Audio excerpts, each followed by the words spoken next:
So I have to credit Chris Sajner from his YouTube channel, who revealed how to do this as a scratch and reveal. And once I watched him do this with sight words, it gave me so many possibilities on how to do this musically. So if you want to learn how to do this yourself so you can make any Seesaw activity that you like, I'm going to show you. But of course, follow him or follow me on YouTube. He does more classroom teacher stuff, but it's so wonderful to watch his videos and his ideas because he's brilliant, and then to be able to convert them over to a musical idea. So feel free to click like and follow this YouTube channel so you can find more ideas for your Seesaw and Google Slides and your elementary music classroom with technology. So here we go. I created this in Google Slides just as he suggested, and then put it over into Seesaw. So it's a scratch and reveal.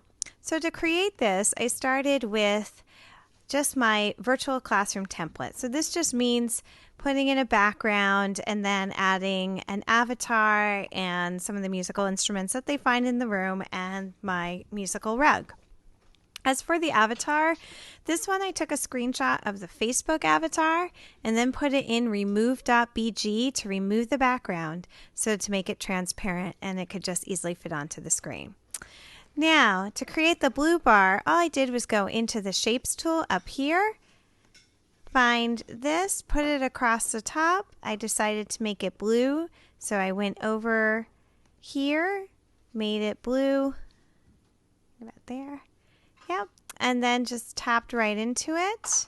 That's going to bring up your text tool immediately. I like to line it in the middle, put it in white, put it in bold. Sometimes if I'm not sure how it's going to translate, I go with that. And then just put in the title, which was to reveal and perform rhythm patterns, quarter, eighth, half, and quarter ras. Now remember, you don't have to do this in the way that I did it. You can change it to however you want. But you'll notice, there we go, that it didn't fit right. So I just put an enter in there and got it to fit right. All right, so the next thing in here, the next item, are the ovals. So to make the ovals, again, I go into the shape tool and find the oval. When I find the oval, I just created it like this. Now, I want to make that transparent, so I'm going to go over here and turn it transparent. Then I want to make the rim black, and I want to make it, I think I made it about 16 point. That looks about right. You want to go thicker, go about 24. That's really helpful because it will make it much easier for you to put in the rhythm patterns and then to color it in. And you're going to color it in Seesaw. But to do this here, I just copied and paste. And I did this several times until I got it to be completely like this. Now, to do this part right here, the rhythm patterns. Honestly, the way I did this is I went into another blank slide, did insert image, search the web, and put in quarter note. You don't have to do it like this. Of course, you can do this in a notation tool. I was having fun doing this in NoteFlight because we have NoteFlight Learn. So you could do that. And of course, just copy and paste. And paste. And let's say if I was doing just 4, 4, and 4 quarter notes, then the next thing I would do is I would group them all. So I highlight them all and then right click or control click, depends where you are, and I'm going to group them. So like this, this, and group. That way I can resize them all together. And that's how I created this, so that it was all in the one size. Then what I did was I took a screenshot. So when I took that screenshot, I just put it in here. Noticed I made way too much, so of course use the crop tool and just crop that where you need it to.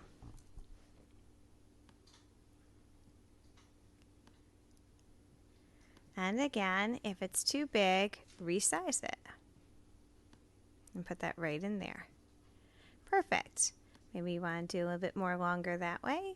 Maybe you would want to add some things to it. You can. Maybe you don't want those corners.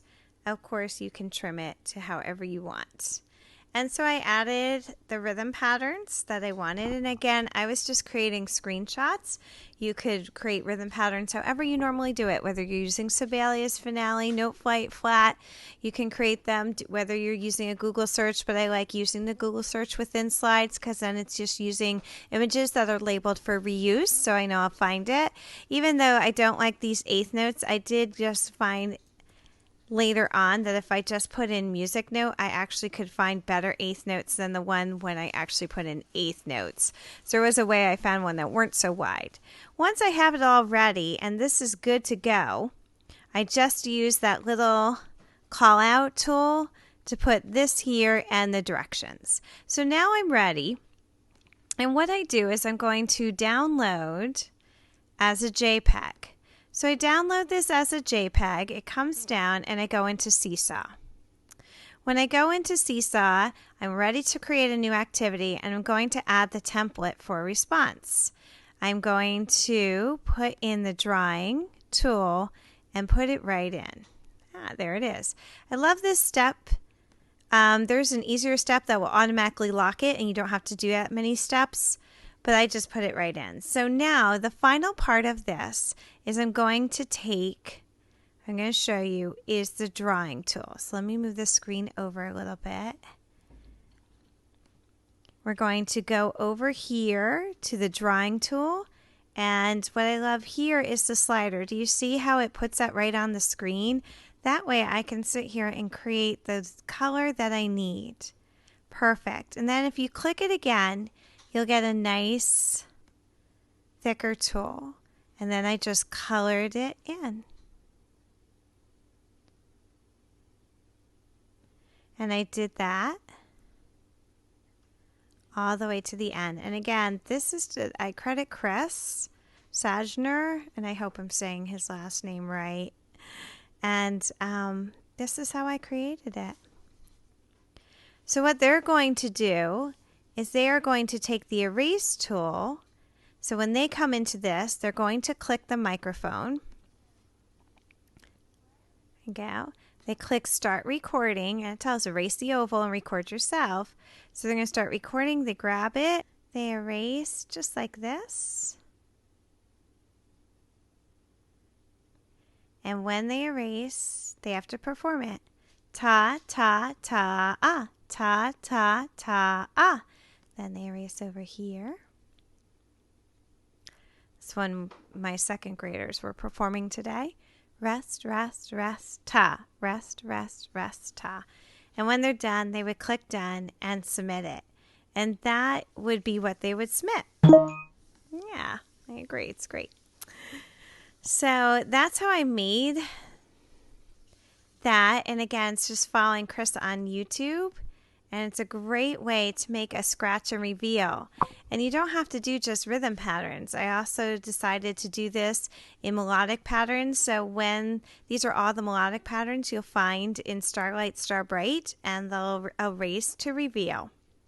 Or I also did the rhythm patterns of this one as well.